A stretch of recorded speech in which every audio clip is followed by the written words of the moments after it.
Hello there. Welcome to Just the Discs.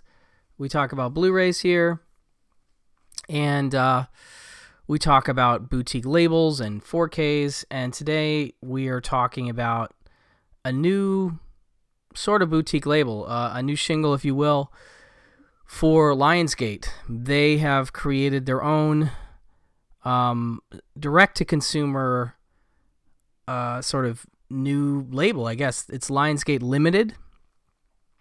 And you can get their stuff at lionsgatelimited.com, which I think is relatively exclusive. Like, I don't know if you can get some of these outside of this direct ordering process, but I haven't fully investigated that. It could be available on some other online retailers, but as far as I know, it's relatively exclusive stuff. And they are taking a cue from some of the great boutique labels out there and creating some really wonderful collector's edition packages for some of the films that they have the rights to. And so, that includes quite a variety of things. And, it's starting, it's sort of a soft launch, I guess, with a couple films from them. Apocalypse Now, actually both happen to be Francis Ford Coppola films. Apocalypse Now, in a very nice 4K 6-disc steelbook set. I think it's 3 4Ks and 3 Blu-rays. Just a really nice collection with, I think, the final cut, theatrical cut, redux cut. It's got multiple cuts and a bunch of features. So that's one that they're launching with. But the one that really gets my attention is this beautiful 50th anniversary edition of Coppola's film The Conversation. And this is just, I don't know, a beautiful sort of a collector's package. And it comes with the movie in 4K and Blu-ray and digital. I'll go through what's in here and we can talk about the movie itself, which obviously I'm a huge fan of The Conversation. It's been a movie for me that's been a favorite since I was in college, maybe. I'm trying to remember when I first saw it, but I just remember it being one of those movies that when you're watching movies when you're younger, you start to go, oh, this is a good movie, but is it a favorite movie? Is this a movie that defines me and what I like?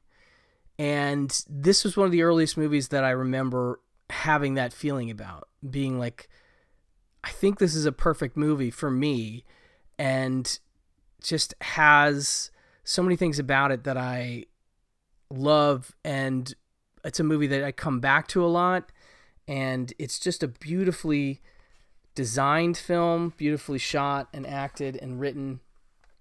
And so you have this slipcover, plastic slipcover that goes on the outside of this nice steelbook with new artwork of Gene Hackman. Of course, is Harry Call, who's a freelance surveillance operative, if you will, who has a team of guys that he uses to record conversations. He bugs people. The best bugger on the West Coast is what he's called, or the East Coast, I guess.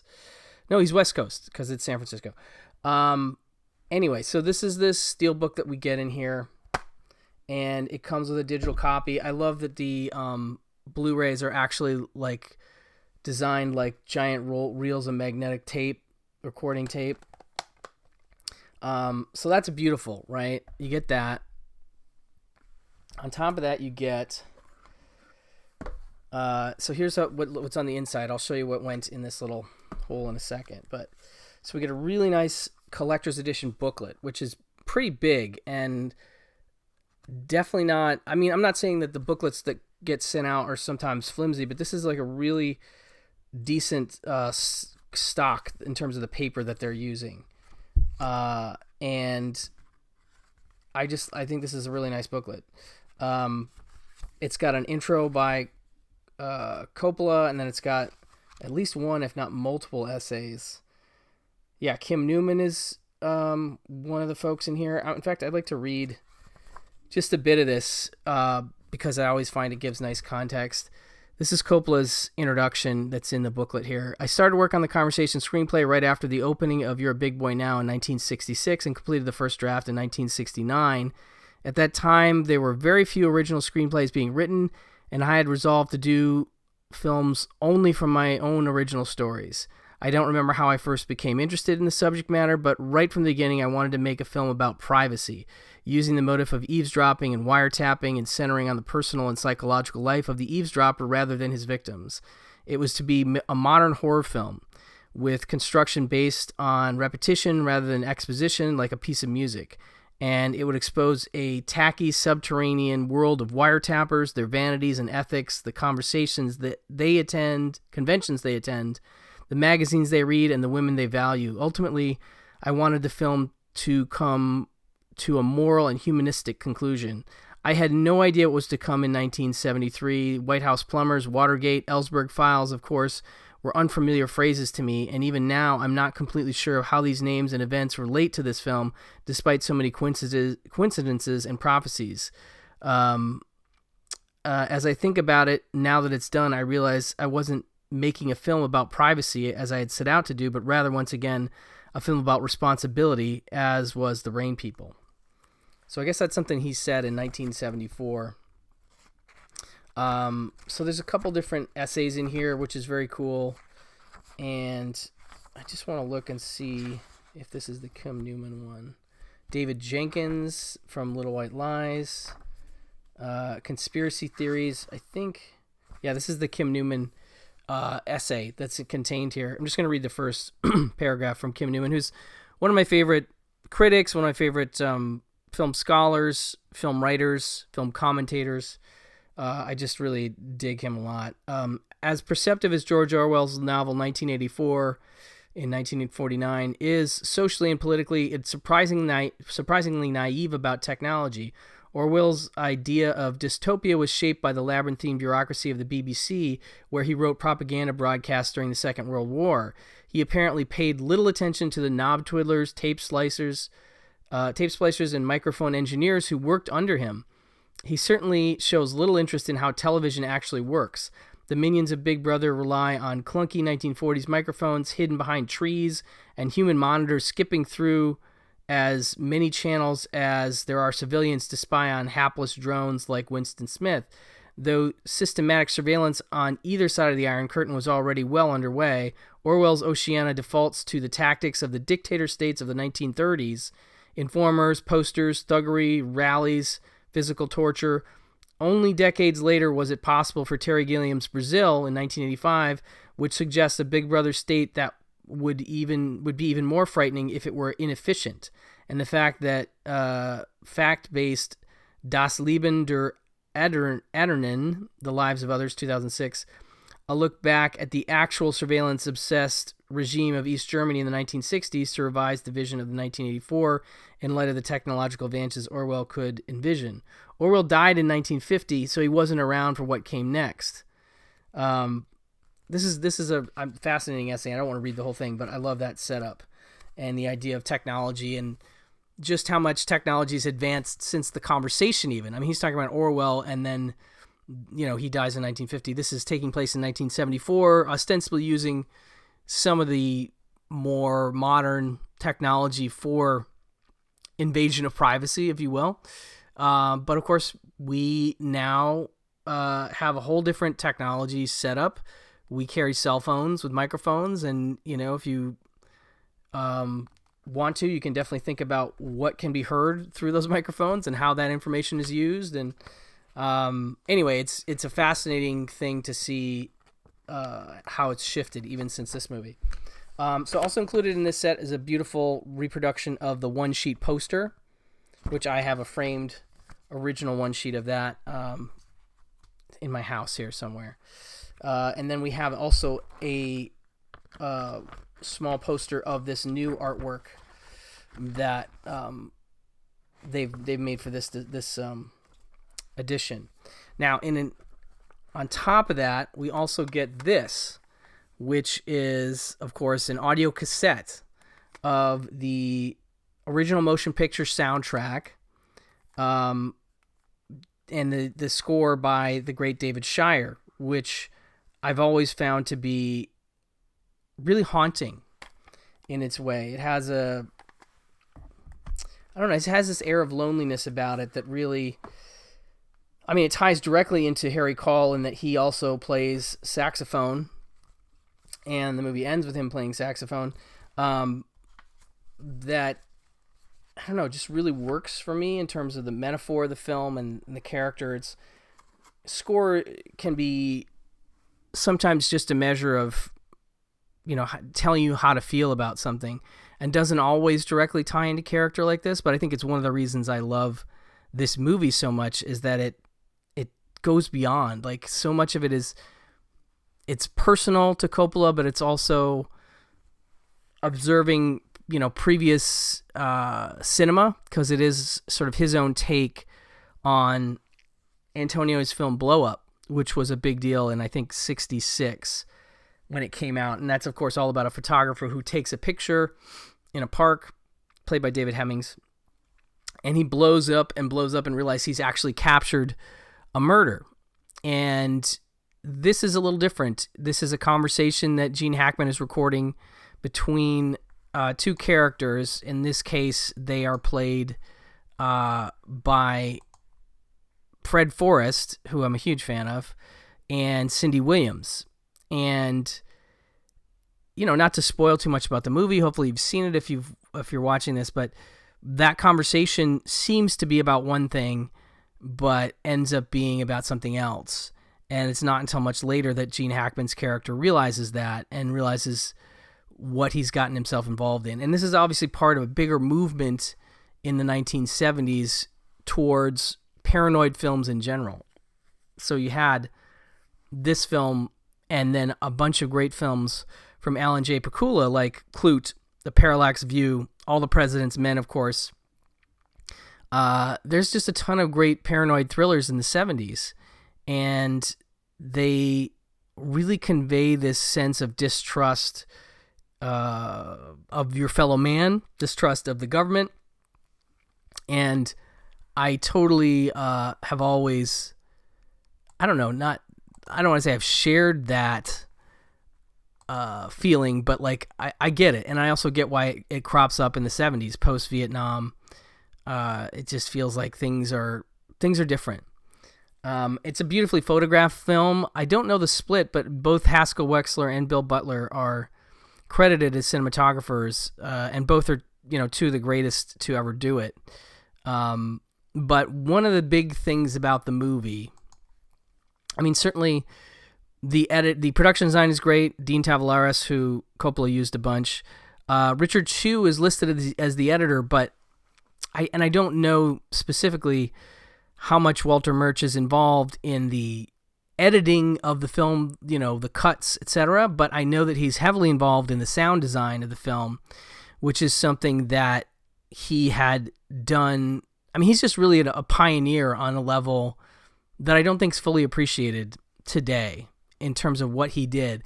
And you can go back further than the conversation. Certainly, you can go back further than American Graffiti, but I always like to point to American Graffiti, which of course was, Coppola was he a producer on it?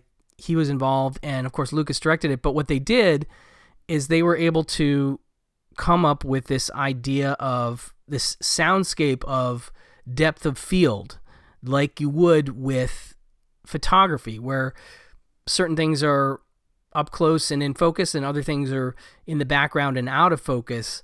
And so they were able to do that with car stereos and speakers at, drive-in restaurants, and make it a real interesting soundscape where music was echoing off of buildings, or it really changed how sound was used. Diegetic, coming from the screen sound was used. And this movie is so much about sound. It's so much about perspective and hearing bits and pieces of things.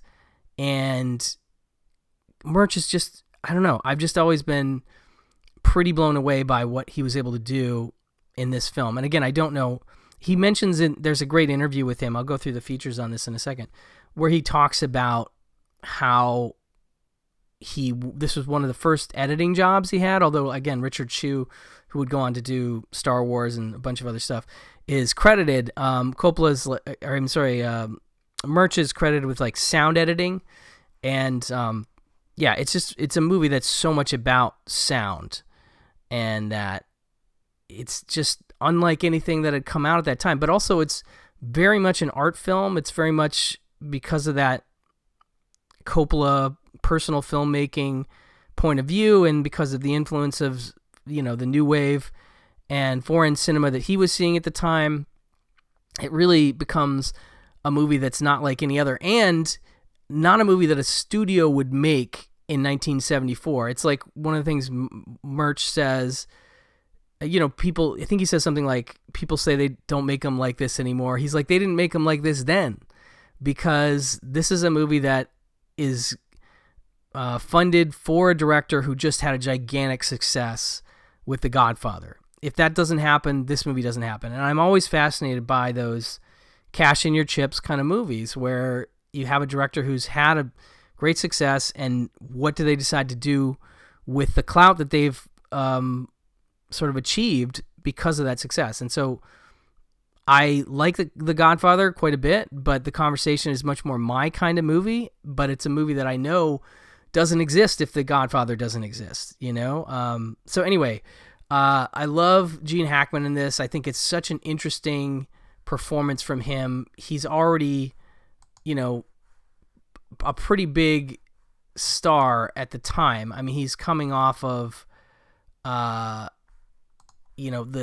French Connection, and he's been around. It's not like he's just suddenly he broke out in the 70s, certainly, but he had done a bunch of films going back to the mid 60s, things like Lilith and Riot, Downhill Racer, Marooned. I'm a really big fan of Marooned. That's an astronaut movie. Cisco Pike, which came out in 72. That's actually after French Connection, which comes out in 71. The William Friedkin film, which really blew up. Then he does Prime Cut after that, and of course breaks big in Poseidon Adventure in 72. And right before this, he does a little movie called Scarecrow, which Jerry Schatzberg film with he and Al Pacino, which is a true favorite of mine from the 70s. But so that's the one that precedes The Conversation, right? And I think Harry Caul is very different from, he's certainly very different from Popeye Doyle, but he's very different from a lot of the characters Hackman had played previous to this. He's sort of meek, but also very direct and sometimes lacking in social graces, especially when it comes to his own privacy. There's a great scene in the beginning where he's gotten a birthday card in his apartment somehow from his landlady, and he's just like, how did you know it was my birthday? How did you get into the apartment? I'd really like there to be only one set of keys, and from now on I'm sending my mail to a post office box. Like, he's just a guy who really understands, because of the business he works in, how tenuous personal privacy is in 1974 to what it is now is a whole different animal. But anyway, so in terms of what's included on this 4K edition, it's really a great set. I went through the booklet and such. It's a 64-page booklet. It's got a bunch of really cool. There's a great shot. I actually want to pull out of Coppola of Gene Hackman just like leaning on a. I want to say he must be waiting for like another take or something like that. So he's just like leaning on a fire hydrant outside. I love that kind of behind the scenes stuff. So that's a bunch of so it's a collection of behind the scenes photos, the essays from film journalists, and original 1974 press interviews. The posters I mentioned, the cassette tape I mentioned. Okay, so there's a Q&A with sound editor Walter Murch filmed at Curzon, Soho in 2017 that I want to say it's more than a half an hour long. It's a really nice interview with him giving his recollections. On On top of that, Walter Murch has his own commentary track, which I think is one of my favorites I've ever heard. He just is so interesting in speaking about the technical side of things in a way that I find engaging, that sometimes this similar kind of thing wouldn't work for me, but somehow with him it does. Francis Coppola's commentary is on here. These are both older tracks. There's something called Close Up on the Conversation. There's a bit called Coppola Dictates Script, which is opening scene, The Life of Harry Cole, The Convention, introduction to Frank La Vista, Jack Tar Hotel, and Police Station ending, where he's actually reading from the script, describing those scenes. There's a Cindy Williams screen test. There's a Harrison Ford screen test. This is a very early Harrison Ford role. David Shire interviewed by Francis Coppola asking about the score, which is a really great interview as well. There's an interview with Gene Hackman from 1973. Harry Calls San Francisco, Locations Then and Now featurette. There's something called No Cigar, which is a 1956 short by Francis Coppola, which is very interesting.